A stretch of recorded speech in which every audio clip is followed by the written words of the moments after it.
Halo teman-teman, kami dari kelompok 3 akan membahas discounted dividend valuation.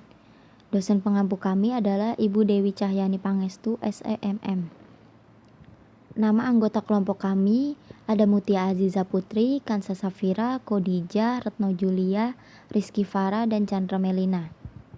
Yang pertama ada present value models, yaitu sebuah metode yang digunakan untuk menilai sebuah aset. Present value dapat juga diartikan sebagai nilai saat ini dari jumlah uang di masa depan atau aliran arus kas yang diberikan tingkat pengembalian yang ditentukan. Selanjutnya ada valuation based on the present value of future cash flow, yaitu nilai dari suatu aset haruslah sesuai dengan tingkat pengembalian yang diharapkan. Tingkat pengembalian yang diharapkan tersebut disebut dengan arus kas masa depan dari sebuah aset. Satu pemahaman yang harus disadari adalah uang dengan jumlah tertentu yang diterima di masa depan nilainya lebih kecil dibandingkan dengan uang dengan jumlah yang sama dan diterima pada masa kini. Itulah yang didefinisikan dengan nilai waktu terhadap uang. Lalu ada alasan mengapa nilai barang di masa depan dapat berkurang. Yang pertama, keuntungan masa depan yang tidak pasti dikarenakan situasi dan kondisi tidak dapat diprediksi, sedangkan keuntungan di masa kini bersifat lebih pasti. Yang kedua, ada kepuasan atau keinginan masa kini lebih bernilai dibandingkan dengan kepuasan pada waktu yang akan datang. Yang ketiga, barang-barang di waktu kini memiliki nilai serta fungsi yang lebih berharga atau tinggi dibandingkan dengan barang di waktu yang akan datang. Rumus present value V0 sama dengan sigma CFT dibagi kurung buka 1 ditambah R kurung tutup pangkat T. V0 itu jumlah aset dalam satu waktu di mana T atau waktunya itu sama dengan 0 atau per harian. N-nya itu jumlah arus kas dalam umur aset. N-nya itu ditetapkan sama dengan tak terhingga untuk ekuitas. Lalu CFT itu arus kas atau arus kas yang ditetapkan untuk arus kas beresiko pada saat itu. R itu tingkat diskonto atau tingkat pengembalian yang disyaratkan. Lalu ada contoh soal. Sebuah aset diperkirakan memiliki arus kas sebesar $100 di tahun pertama, $150 di tahun kedua, dan $200 di tahun ketiga dengan tingkat diskonto 10%. Jawabannya V0 sama dengan 100 dibagi 1,1 pangkat 1 ditambah 150 dibagi 1,1 pangkat 2 ditambah 200 dibagi 1,1 pangkat 3 sama dengan 90 ditambah 123.967 ditambah 150.263 sama dengan $365.014. Stream of expected cash flow. Dalam model present value dari bentuk saham, terdapat 3 definisi yang luas digunakan, yaitu yang pertama ada dividen, yang kedua arus kas bebas atau free cash flow, dan yang ketiga ada pendapatan residu. Model pertama yaitu dividen discount model, mendefinisikan arus kas sebagai sebuah dividen.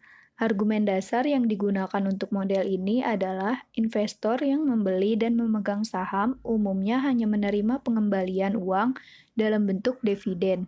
Secara umum, definisi pengambilan sebagian dividen paling cocok bila 3 syarat terpenuhi, yaitu perusahaan membayar dividen, Dewan Direksi telah menetapkan kebijakan dividen yang dapat dipahami dan hubungan yang konsisten dengan profitabilitas perusahaan, dan investor mengambil perspektif non-kontrol.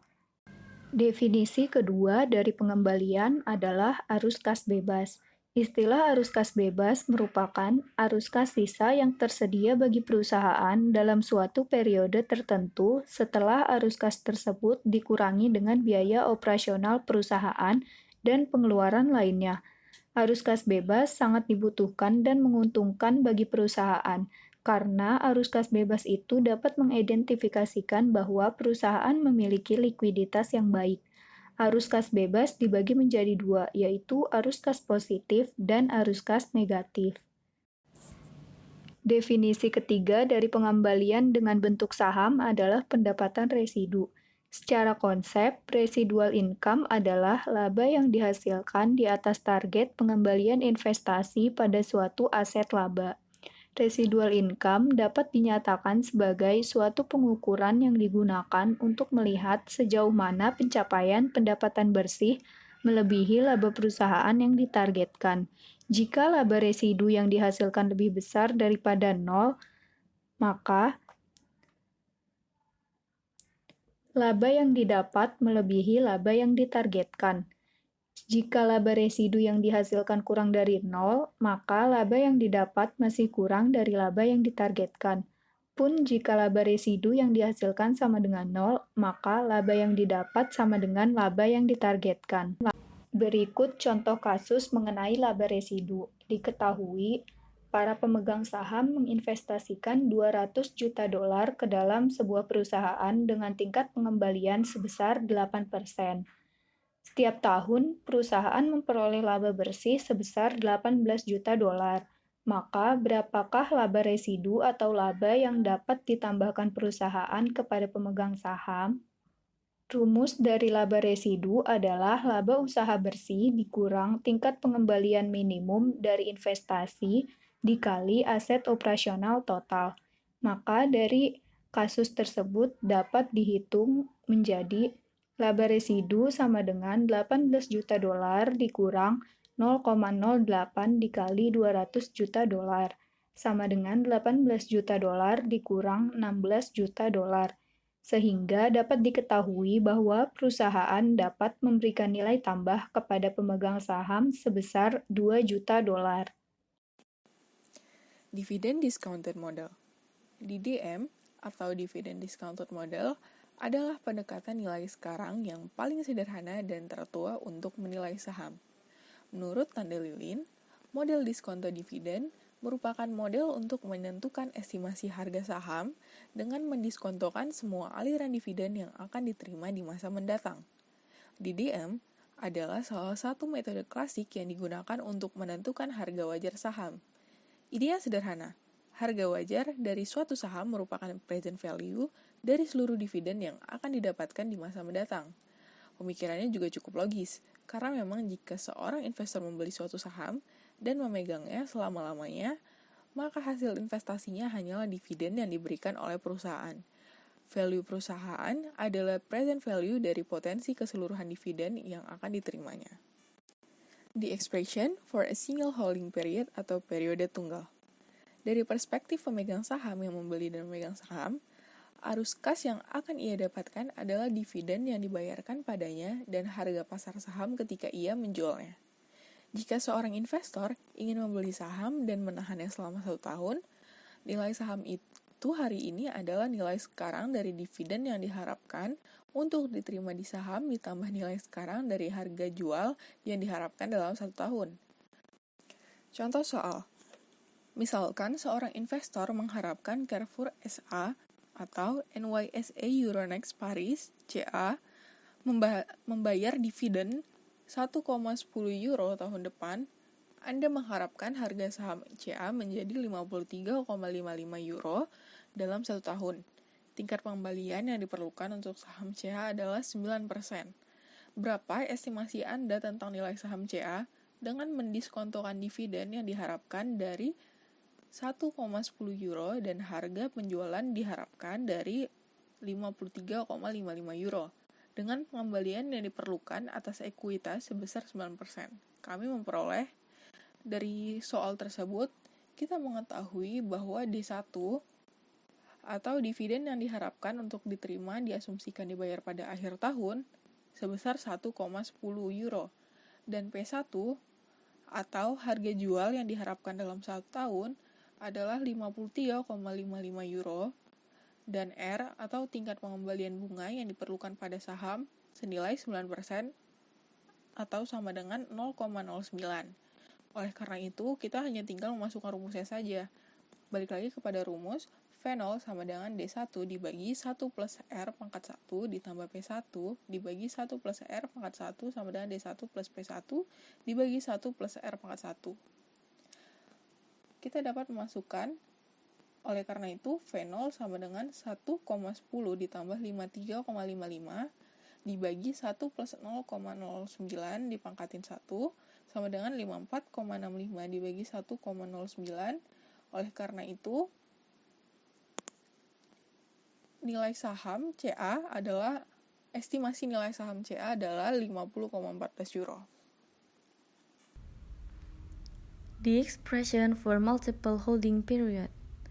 Jika seorang investor berencana untuk memegang saham selama 2 tahun, nilai saham adalah nilai sekarang dari dividen yang diharapkan pada tahun pertama, ditambah nilai sekarang dari dividen yang diharapkan pada tahun kedua, ditambah nilai sekarang dari harga jual yang diharapkan pada akhir tahun kedua, sehingga dapat dirumuskan menjadi V0 sama dengan D1 dibagi 1 plus R pangkat 1, ditambah D2 dibagi 1 plus R dikuadratkan, ditambah P2 dibagi 1 plus R dikuadratkan, sama dengan D1 dibagi 1 plus R pangkat 1, ditambah D2 plus P2 dibagi 1 plus R dikuadratkan.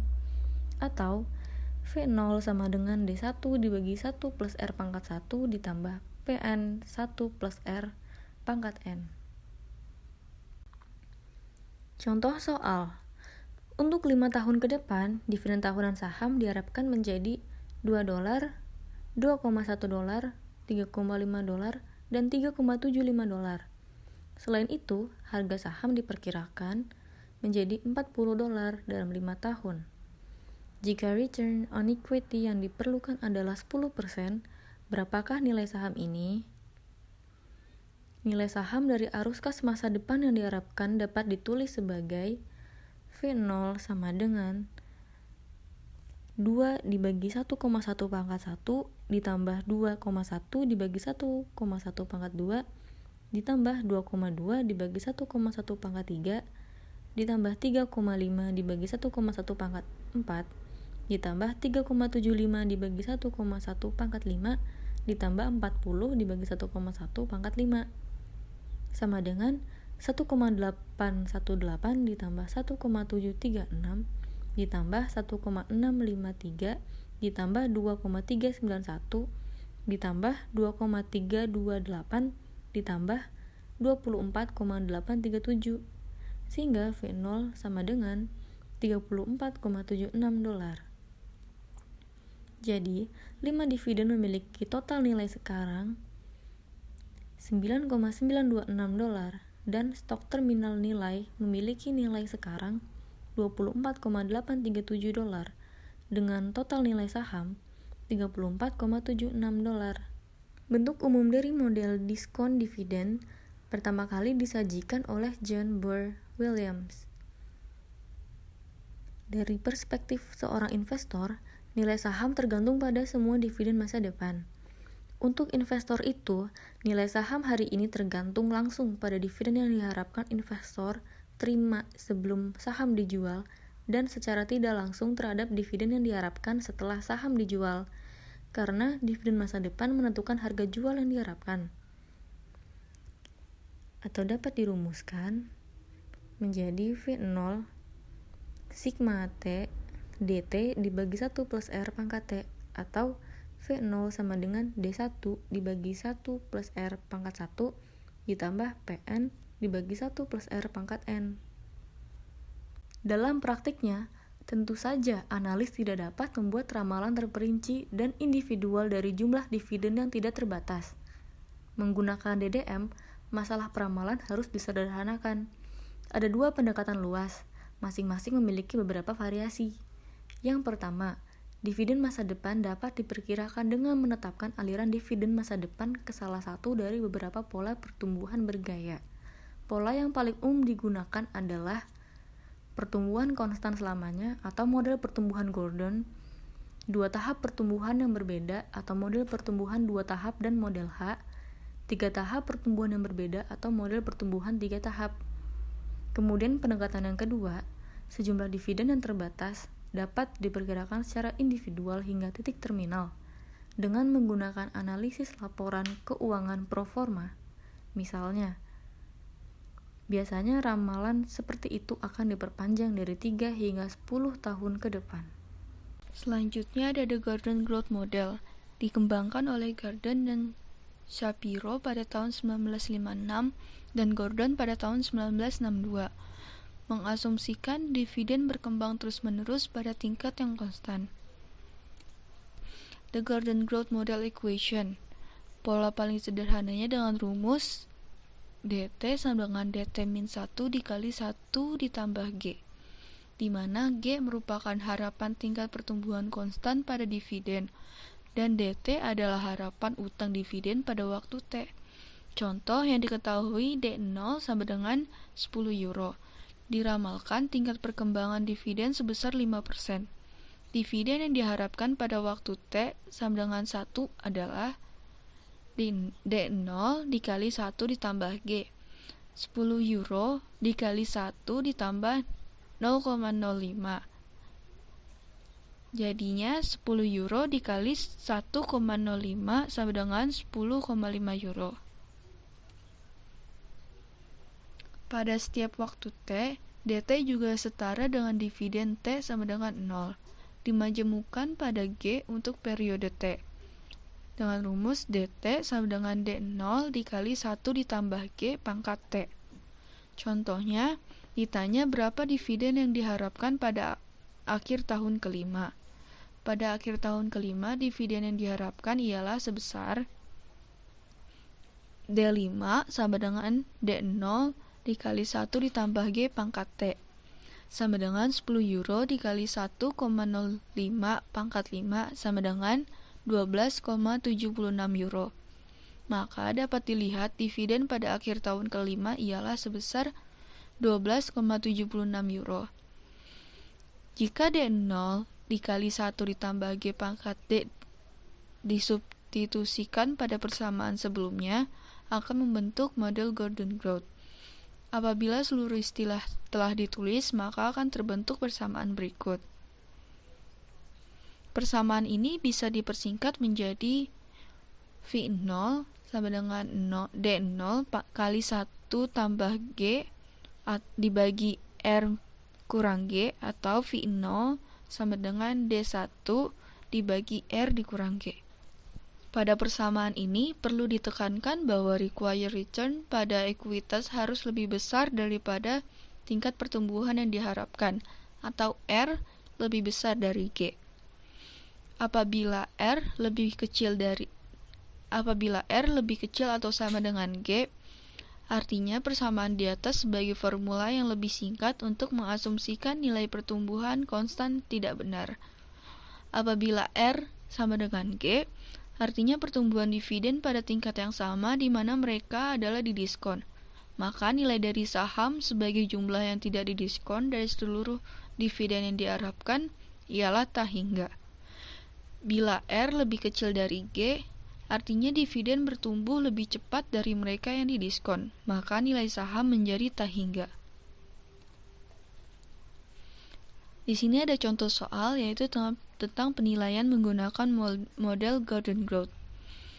Joel Williams mengikuti Sonoco Product Company atau SON, sebuah produsen kemasan kertas dan plastik. SON memiliki kebijakan dividen yang mengakui adanya kenaikan berkelanjutan pada tingkat pendapatan dengan kenaikan dividen. Untuk menjaga rasio pembayaran dividen dalam kisaran 40% sampai 60%. William juga mencatat dividen kuartalan terbaru SON sebesar $0,26, konsisten dengan dividen tahunan saat ini. 4 dikali $0,26 sama dengan $1,04 per tahun. Tingkat pertumbuhan dividen yang diramalkan SON sebesar 6% per tahun.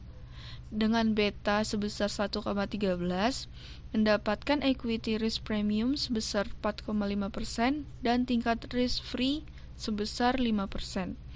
Required return-nya sama dengan 5 ditambah 1,13 dikali 4,5 sama dengan 10,1%.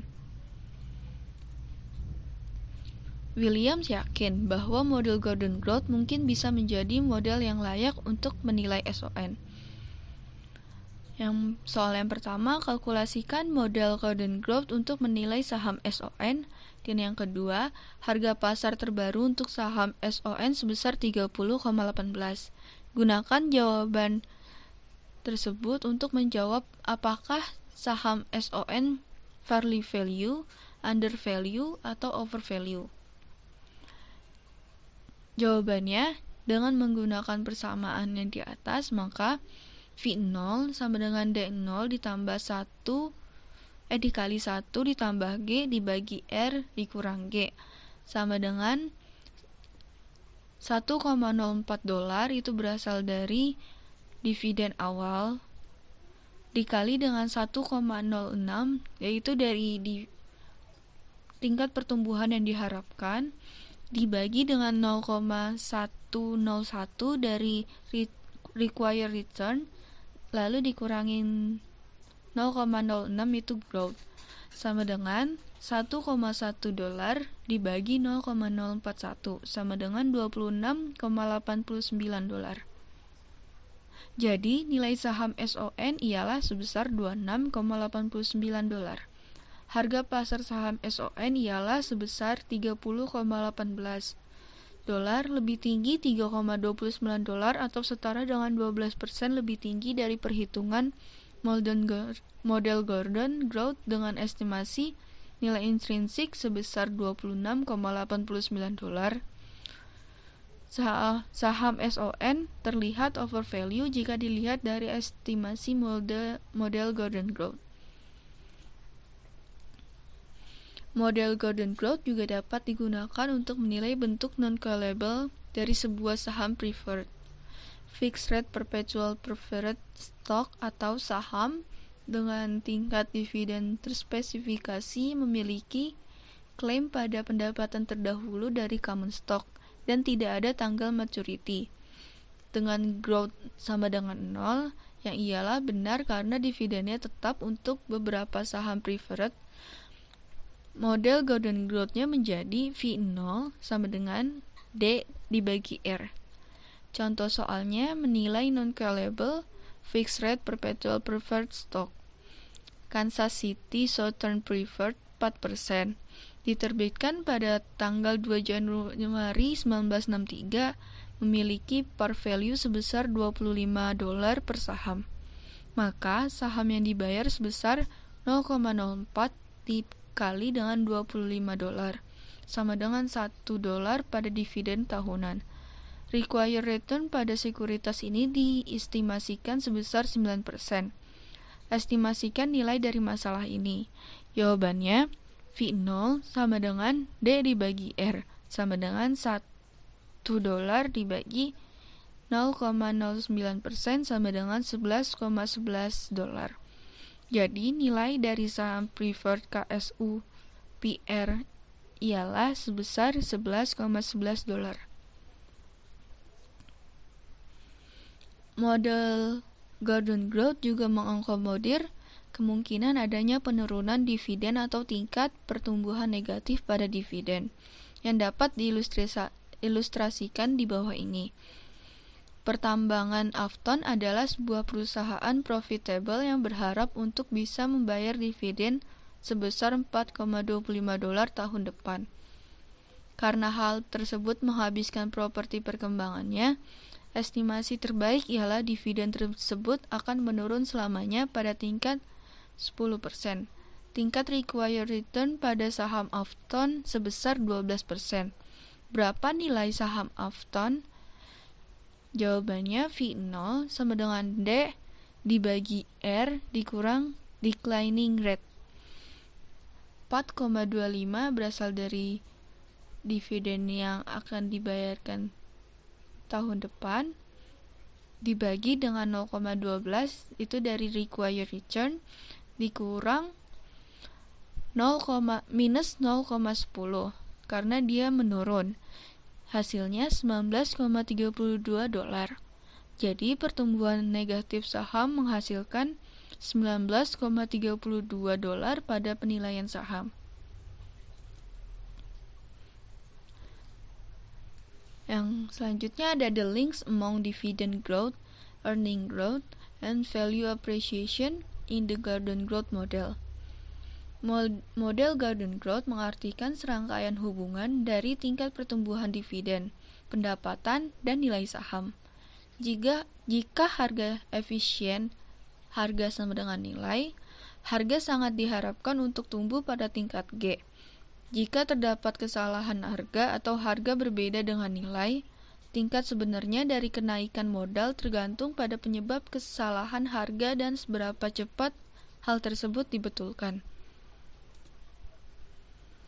Pendapatan dividen di mana D1 dibagi P0 pada T sama dengan 0 akan tetap tidak berubah karena baik dividen dan harga diharapkan tumbuh pada tingkat yang sama, meninggalkan pendapatan dividen yang tidak dapat diubah.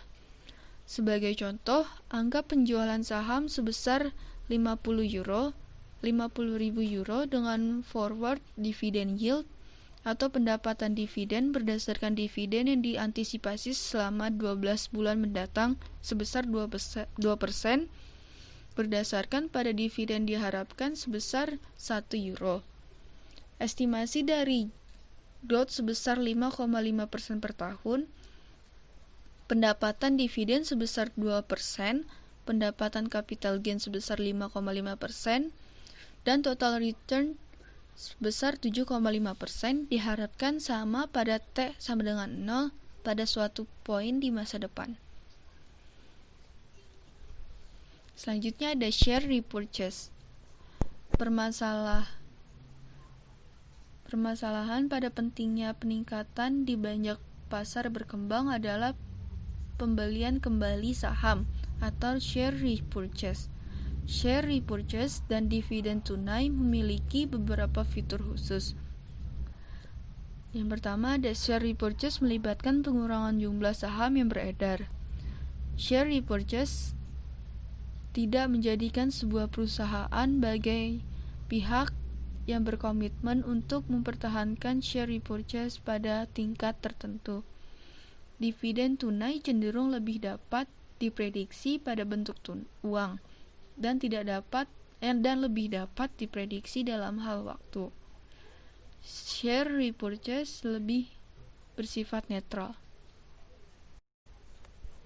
Tingkat pertumbuhan dividen tersirat. Karena tingkat pertumbuhan dividen mempengaruhi nilai estimasi suatu saham menggunakan Gordon Model pertumbuhan, perbedaan antara nilai estimasi suatu saham dan nilai pasar aktualnya mungkin dijelaskan oleh berbagai asumsi tingkat pertumbuhan. Harga yang diberikan, yang diharapkan berikutnya, dividen periode, dan estimasi tingkat pengembalian yang disyaratkan. Tingkat pertumbuhan dividen tercermin dalam harga dapat disimpulkan dengan asumsi model pertumbuhan Gordon. Misalkan sebuah perusahaan memiliki beta 1,1. Tingkat bebas risiko adalah 5,6% dan ekuitas premi risiko adalah 6%.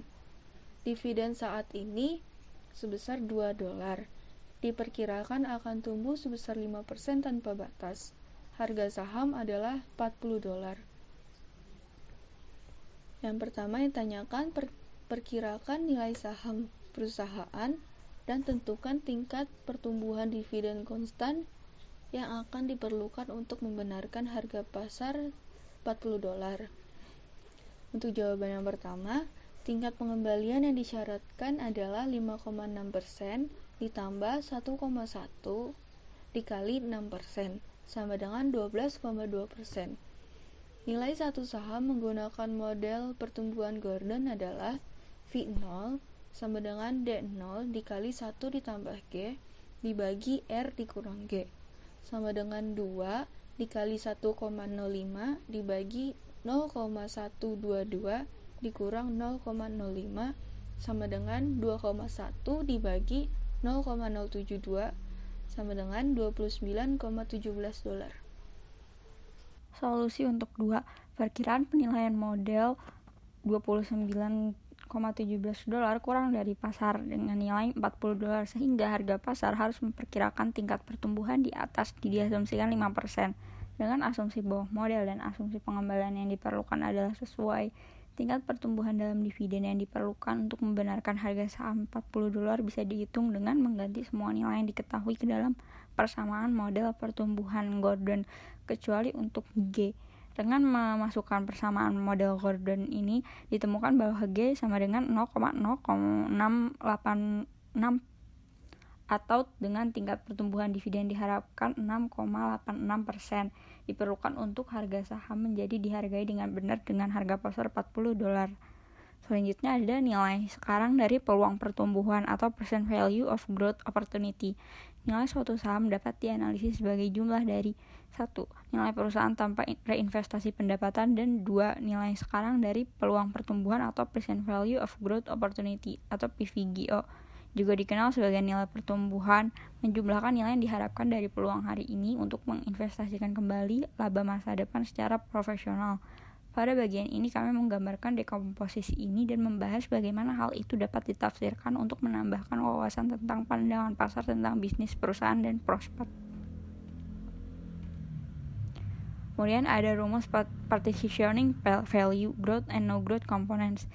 Di sini ada rumus V0 sama dengan I1 dibagi K ditambah PVGO. Kemudian ada rumus PVGO sama dengan D0 buka kurung 1 tambah G tutup kurung dibagi buka kurung K minus G tutup kurung dikurangi I1 dibagi K.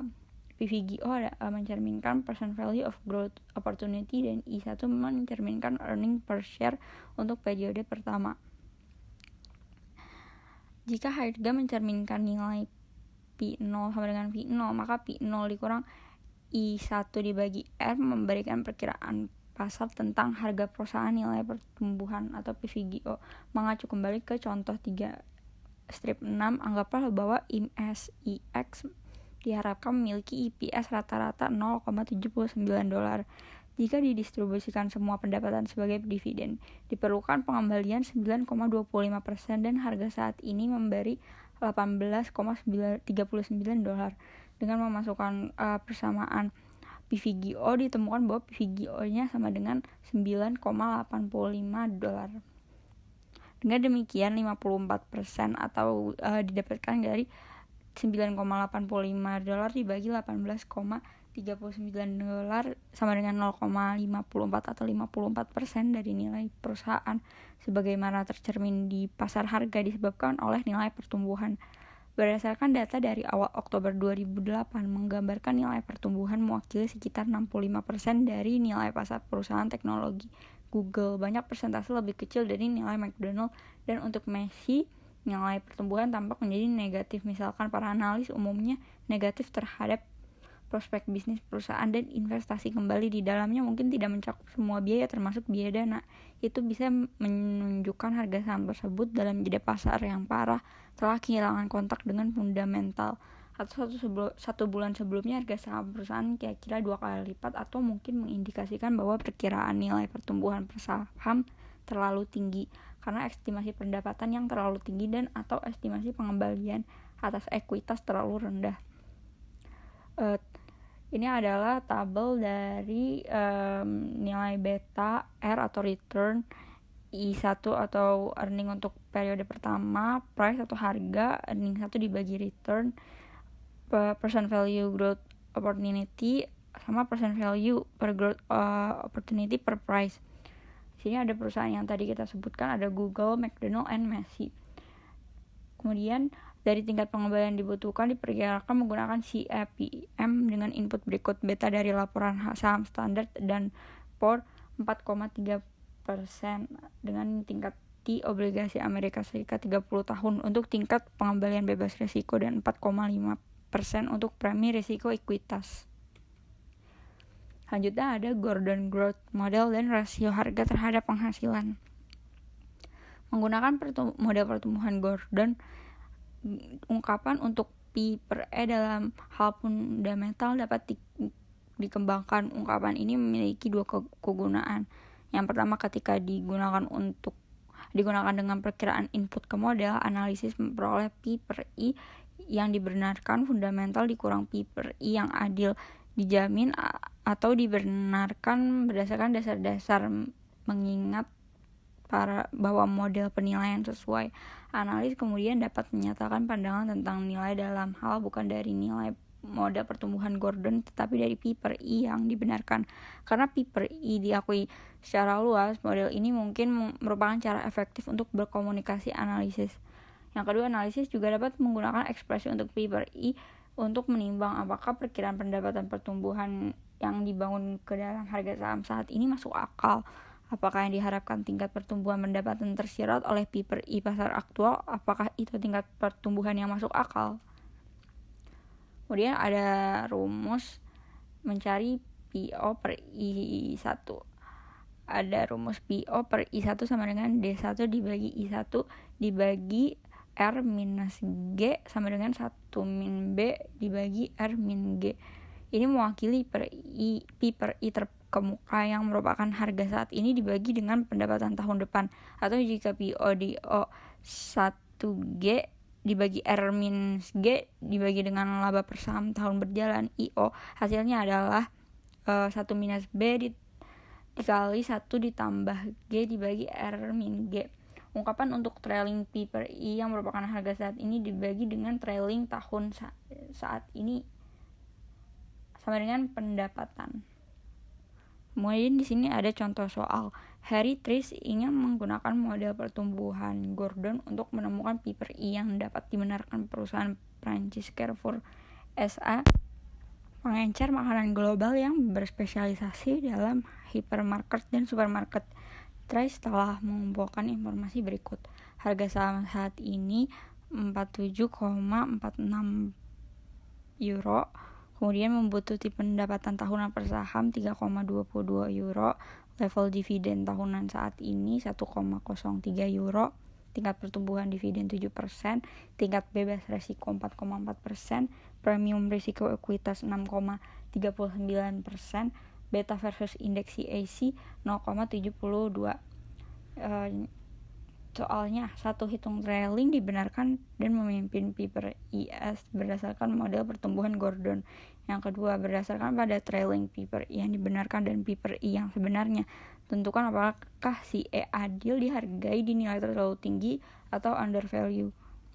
Jawabannya, solusi 1 untuk si E tingkat pengembalian diperlukan menggunakan si EPM adalah R1 sama dengan 4,4% ditambah 0,72 dikali 6,39% sama dengan 9%. Rasio pembayaran dividen adalah 1 dikurang B sama dengan D0 dibagi I0 sama dengan 1,03 dibagi 3,22 sama dengan 0,32%. IE yang 0,32 atau 32%. P per I yang disesuaikan berdasarkan pendapatan tahun depan adalah PO dibagi IO sama dengan 1 dikurang B dibagi R minus G sama dengan 0,32 dibagi 0,09 dikurang 0,07 sama dengan 16. PA trailing yang disesuaikan adalah P0 dibagi I0 sama dengan buka kurung 1 kurang B tutup kurung buka kurung 1 tambah G tutup kurung dibagi R minus G sama dengan 0,32 dikali 1,07 dibagi 0,09 dikurang 0,07 sama dengan 17,1. Kemudian solusi 2 berdasarkan pada harga saat ini dari 47,46 euro dan penghasilan tambahan dari 3,22 euro. P per I tambahan adalah 47,46 dibagi 3,22 euro sama dengan 14,7. Karena sebenarnya P per I 14,7 lebih kecil daripada P per I tertinggal 17,1. Kesimpulannya adalah si E tampaknya diremehkan. Kesalahan harga yang nampak juga dapat dinyatakan dalam istilah Gordon model pertumbuhan. Menggunakan asumsi Trice, model pertumbuhan Gordon memberikan nilai 1,03 dikali 1,07 dibagi 0,09 dikurang 0,07 sama dengan 55,11 euro yang berada di atas harga nilai pasar saat ini yaitu 47,46 euro. Pendekatan model pertumbuhan Gordon memberikan nilai saham lebih tinggi dari harga pasar dan P per I yang lebih tinggi dibenarkan daripada P per I pasar saat ini. Kemudian ada estimating a required return using the Gordon growth model atau pengembalian yang diperlukan. Di bawah asumsi harga efisien, model pertumbuhan Gordon telah digunakan untuk memperkirakan tingkat pengembalian yang diperlukan suatu saham atau setara. Model pertumbuhan Gordon sama dengan R sama dengan D0 dibuka kurung 1 tambah G ditutup kurung dibagi P0 ditambah G sama dengan D1 dibagi PO ditambah G.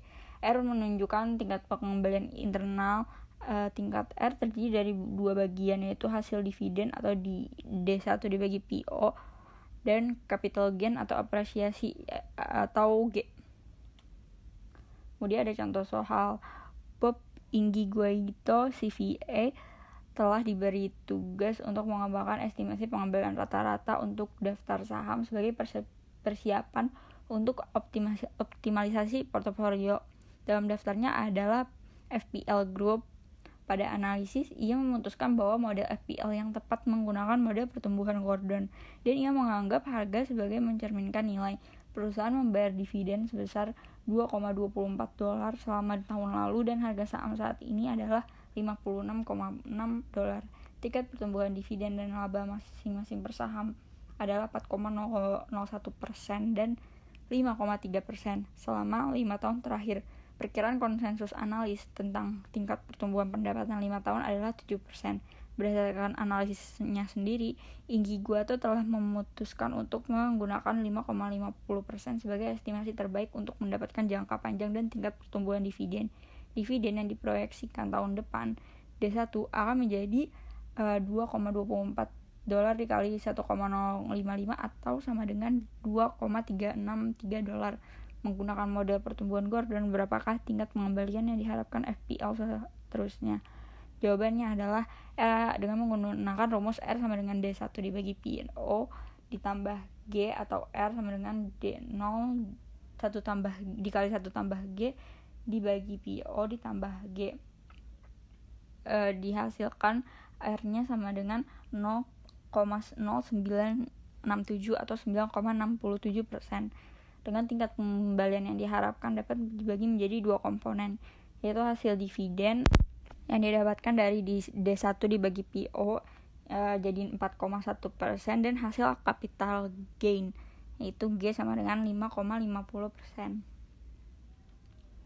Kesimpulan dari model Gordon Growth Model ini yaitu model pertumbuhan Gordon merupakan tahap tunggal dari DDM, karena keseluruhan periode di masa depan dikelompokkan menjadi satu kelompok dengan tingkat pertumbuhan tunggal. Di beberapa kasus, banyak perusahaan yang memprediksikan pertumbuhan di masa depan dengan menggunakan beberapa periode menjadi kelompok yang berbeda-beda. Sekian presentasi dari kelompok kami. Terima kasih telah menonton.